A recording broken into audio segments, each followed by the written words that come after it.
morning, everyone, and welcome to our backyard. It is May 31st, and so I would like to do our May garden tour, monthly garden tour today. I'd like to start out from this vantage point on our patio and do a sweep. That way it gives me an idea of what's going on in the garden month after month. My name is Crystal, and I garden south of Houston along the Texas Gulf Coast, and we are in growing zone 9B. Our summer has started. We've just received quite a bit of rain this week, and hence things have grown, the grass has grown, but I still have standing water here, so mowing probably won't happen until tomorrow. But I like to start each garden tour in a different section, and I would like to go back to my trellised section. So back in through here, I have got passion vine growing gorgeously. I've got flamacanthus, and both are butterfly host plants in addition to nectar plants. And let me get a little bit closer. My passion vine is starting, has been blooming, nice purple bloom that's opening. And my flamacanthus is just starting to bloom, and in the spring, this is about the time that it blooms for me. It has these nice tubular red flowers, and both hummingbirds and butterflies really enjoy this. You'll notice I've been trimming mine so they don't go out into the pathway, and they have been growing pretty tall upright. But I'm real excited to see the blooms. Got a couple of open blooms here. They just started blooming for me yesterday. Isn't this just beautiful? I love how quickly these vines grow, the passion vines. I love it. Not only do they grow on the front side, they grow just beautifully on the back side also. And in my last video, I talked about this passion vine, which is my cotton leaf passion vine. It's a little bit fuzzy, and I'll link that video up at top that speaks about this. This is a host plant that the Gulf fritillaries really love, and they prefer that to my hybrid. All right, next I'm gonna kind of sweep this way, and we're gonna take a look at these plants. So my porterweed is just is a flower workhorse. I'm gonna also link up top the video that I did last year on porterweed. It is a member of the verbena family, and it has these long bloom spikes. Not necessarily the most beautiful flowers, and it only blooms along a section each day, but they fill with nectar and refill with nectar, so the pollinators are all over this. This is a red porterweed, and I like to have red in the garden because red attracts hummingbirds. Of course, I have other colors like purple, but I love to have red. What you see here is called my tree bed. Let me go over closer. And in this bed I have some Salvia leucantha that blooms a little bit in the springtime, but mainly in the fall. Oh, do you hear that calling? Not that one, but that is a male red-bellied woodpecker. He calls and lets me know that he's coming in to feed. This beauty, gorgeous beauty on the end, is a David Verity Kufia, or cigar plant. And look at this prolifically flower. I do have it in a container, and it is just huge. This is known as the giant Kufia or a large Kufia. I love it on the end of this flower bed. And then I have my salvia, which is huge. It's over 6 feet tall. The Amistad is the purple, and the Amante is this pink. And it is full of pollinators every day. Just all kinds. And I keep this bed pretty well intact because it is visited by so many pollinators during the season. Well, blooming season, and blooming season is a long time for us. All right, let me go over here to the 4x4. This plant that you see here is a Texas superstar. I love it. And look, this is getting ready and it's creating its blooms. This is a phlox, and it is a phlox that grows really well in the south. This is a paniculata type phlox, and it's been expanding here. It is called John Fanick phlox, and it is wonderful in the south. It performs beautifully all summer long, and typically garden phlox for us does not do well. These have these huge ball-like blooms on them, pink with purple, and I'll be sure to show you once they start blooming. But I probably need to think about dividing this because it has expanded and grown. I just love it. Behind my blue chiffon rose of Sharon that doesn't look great. We've just gotten tons and tons of rain. And even though it's in a raised garden bed, it still does not do particularly well if we have just tons and tons of rain. All right. Next to it, I have the purple porterweed. I love all the various colors. It's fun to have and see the different blooming spikes in the yard. And over here, I just planted this spring a red firebush that I had overwintered through the winter. It's not really doing a whole lot, so hopefully underground it's creating its root structure. So I haven't seen much progress of this, but let me show you my other firebush. So back in this garden I call the South Garden, I've got my firebush that's coming really well back to life from the roots. And let's go back there. If we have a freeze, firebush dies back for me. Well, it just does not survive above ground during a freeze. And it is already starting to bloom. I have both the larger leaf and the smaller leaf firebush, and they both are growing. Oh golly, they each have to be at least 4 feet tall already. So I cut them to about 6 inches after early spring before they start coming to, and then they come back from the roots. Oh, here is my balloon milkweed. Got a nice little, not little anymore, caterpillar. He's growing beautifully. I had some babies on this giant. I had noticed all the little eating marks, and there's one. Look at that. Baby monarch. Okay. So back, oh, nice. I don't know. Let me zoom in on this one. See that? That is my new green milkweed. Love it. It's starting to get munched on. Love it. And then I have a variety of plants back in this bed. I've got lantana and kufia. I've got a couple of porterweeds. I've got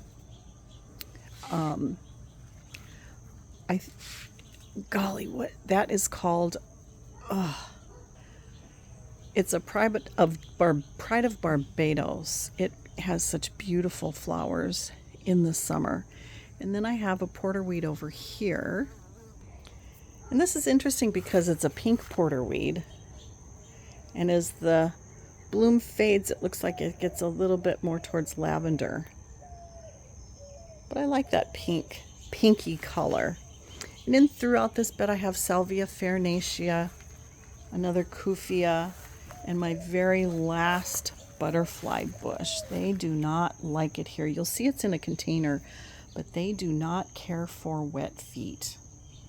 Okay, and then I still have my gorgeous coral honeysuckle, and it will bloom little bits now throughout the season.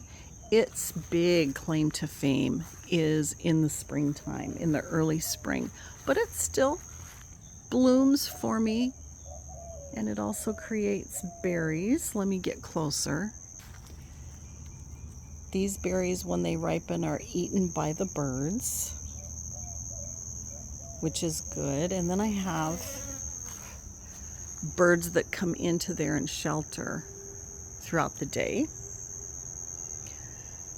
This guy usually gets left out. I usually don't talk about it, but he is just tried and true. This is called a yellow cestrum.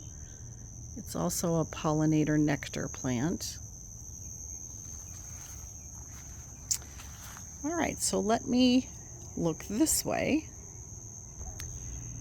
And I did a video recently on my containers of flowers that's on my patio, and I'll link that up at the top. So I'm not going to go there today, but what I am going to do is go over to my center bed. Now this garden bed I call the center bed because it's in the center of the yard. It's in full sun. It's also my garden bed that I have a 5-piece trellis system that I grow cardinal climber from seed. And the vines are just starting to, as you can see, fill in. It will fill in all summer long. It's flowering right now. You can see the red flowers. Let me get a little closer. These flowers are hummingbird and larger butterfly, and of course larger the native bees. Love the nectar in this plant.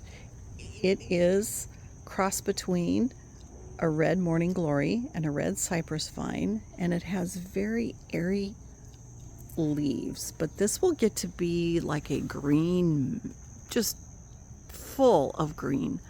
I'll put a link up at the top on the playlist that I have on Cardinal Climber. It covers such a wonderful area down here. It's such a hummingbird magnet during the fall hummingbird season, and it's so inexpensive because you can grow it. You actually do grow it from seed. Awesome. So as I look down, I see I'm just starting to get my liatris that I planted from bulbs is just starting to open up on a couple of the plants. Love this. Love seeing the liatris from bulbs. And I've got these planted around my dwarf red porterweed. That gets very large, and I can see it starting, the growth is starting to happen here. Love it.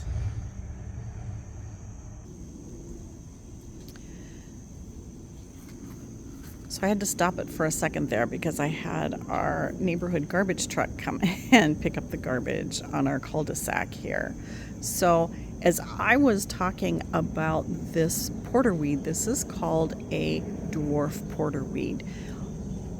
We have such a long growing season here that it is not a very small plant for us. In fact, it gets very large. So by the time these liatris are done blooming, that will start to take over the area. And that was my goal on why I planted the liatris. Still quite a ways away from it because this started out as just a tiny plant. Tucked back here in the container is Russellia, or the firecracker plant. And that has, you'll notice, a very different, interesting leaf. It's It's more like a pine needle, although they're not sharp and prickly, but they have also red tubular flowers that pollinators love. And then I have to say, all spring long, the hot lips, which is the bicolor, the red and the white flower, tiny little dainty flower there, that has been flowering very prolific for me, which is surprising because last year hot lips did not do well for me at all. But it is holding its own. It is a Salvia microphylla, and it has very aromatic leaves. I'm hoping that it does better this year. I guess so far, so good. And then as I look down this way, I have a little Joe Pye weed. This doesn't get too very tall.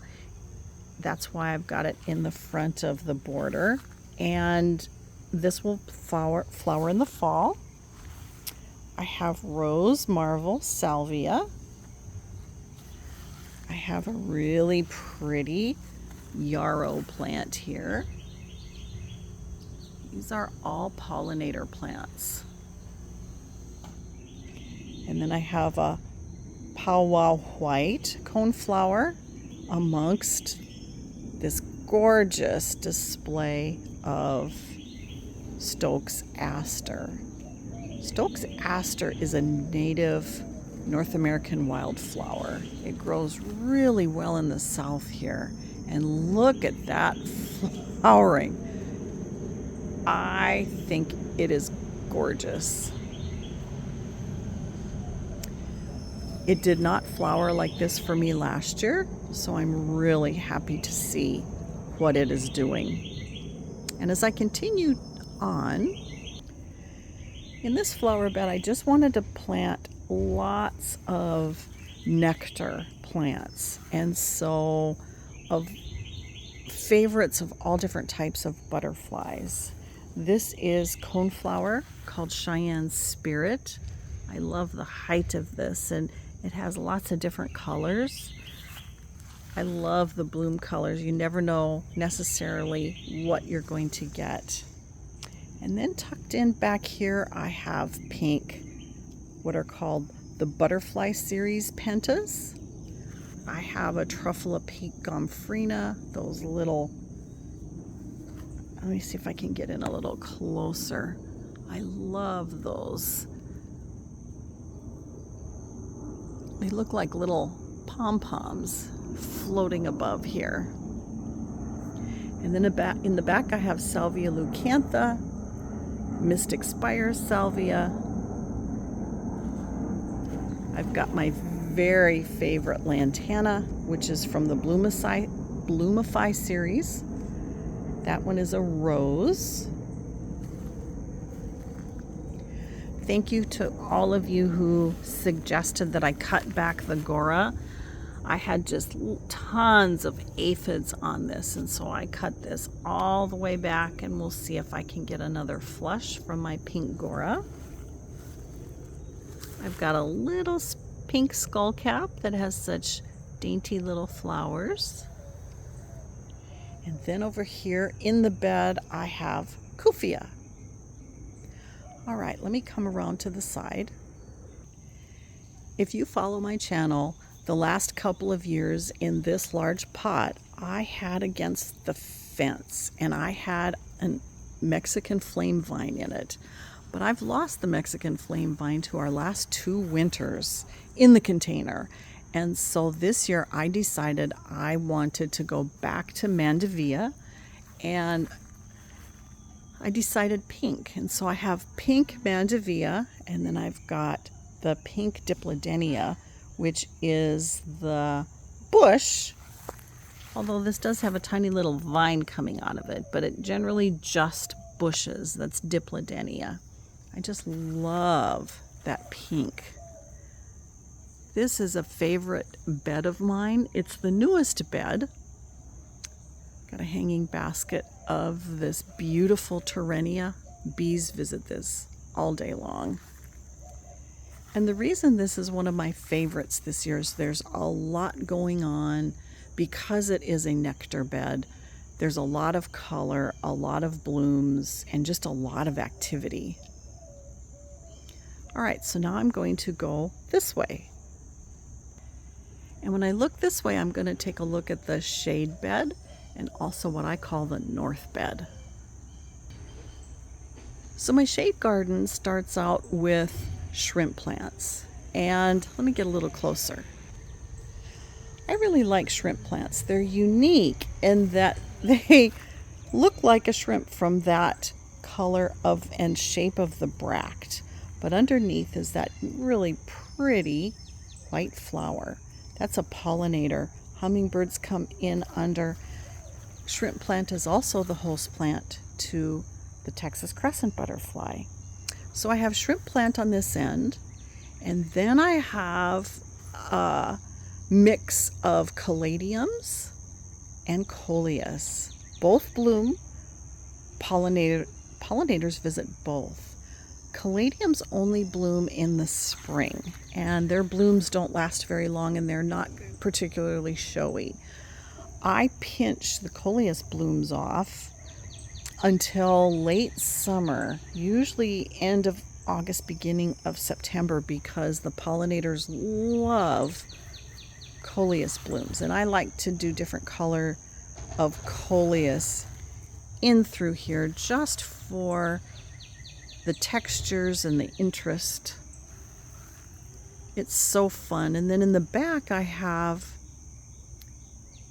the beautiful Salvia madrensis, and this blooms in the fall, a butter yellow, very long bloom spike that all the pollinators love. Okay, let me continue going this way.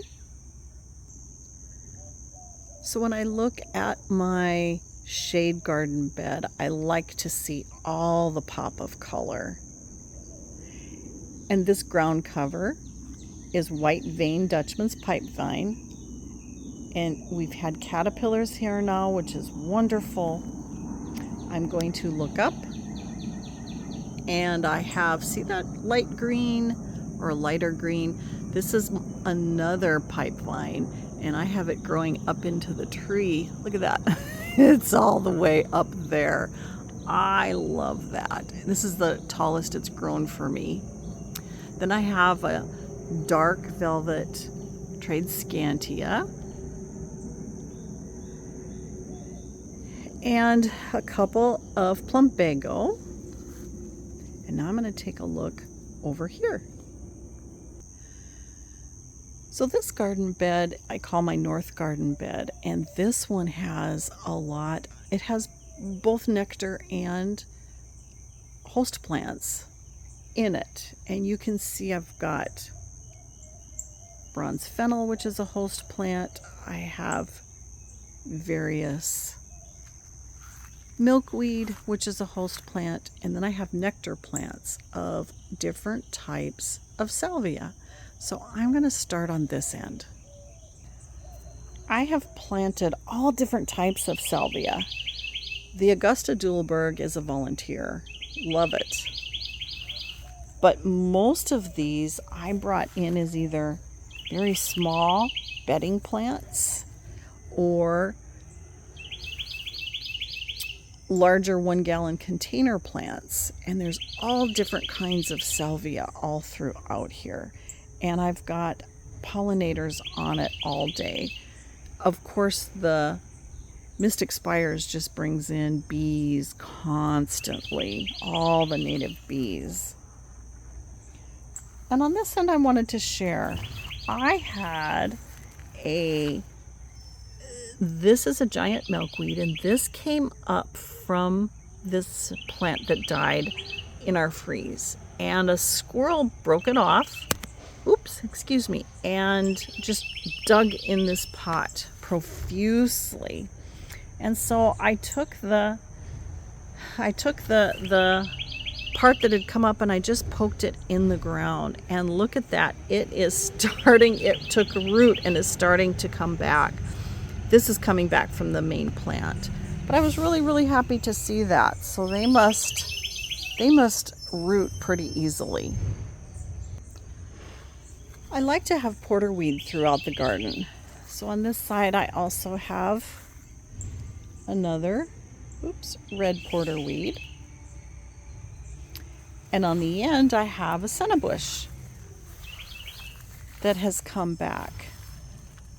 I am so happy to see this too, and it's bushing out beautifully. This is the host plant to the yellow butterflies, so I'm really happy to see this come back from our winter freeze. I've shared with you that I also plant the cardinal climber, and we have the cardinal climber along the fence, and we've got a fishing line pattern on the fence that it will grow up and into and fill out. I have rue. Rue is a host plant to both. Oh, look at that. I've already got a caterpillar on here. It is a host plant to the giant swallowtail, and also giants will lay on this. They prefer citrus plants, but they will lay on rue, their eggs on rue, and also the eastern black swallowtail. So I've got a volunteer milkweed plant, and then I'm going to go over and look at the milkweed on this end. So I have both non-native and native milkweed in my garden. Here's another giant milkweed that's coming back. This is Augustifolia, Asclepias augustifolia, which is native to Arizona. This one's coming back. And then I have tropical. I had some tropical that was a volunteer coming into the yard, and I did not pull them out. Those blooms are loved by all different types of pollinators, and I will keep this tropical milkweed and then cut it back so I don't have any issues with the monarch butterflies and tropical milkweed. You can look that up.